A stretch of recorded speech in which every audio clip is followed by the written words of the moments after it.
tuzumunsi Yesu azagaruka ari kwigihe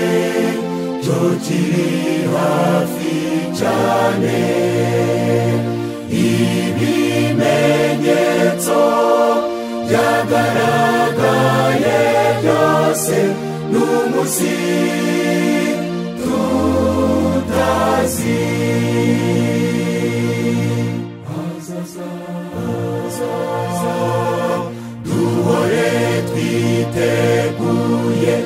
azaza haleluya haleluya azaza ku bicu afite ubwiza bwase n'umunsi tutazi abitondera igitabo cy'Imana ukuri kwayo nimwo bakubonera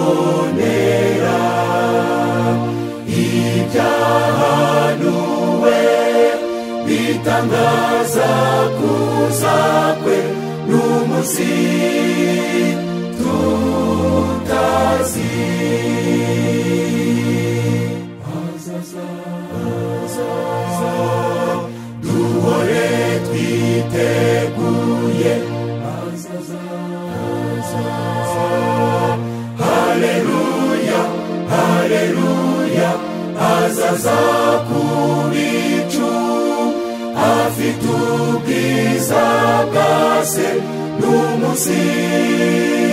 tutazi imuri zacu ntizigahweme kwaka tujye dukora dutegereje umwami tumuhimbaze twe kujya turambirwa n'umunsi tutazi azaza duhore twiteguye azaza haleluya haleluya azaza ku bicu afite ubwiza bwase n'umunsi tutazi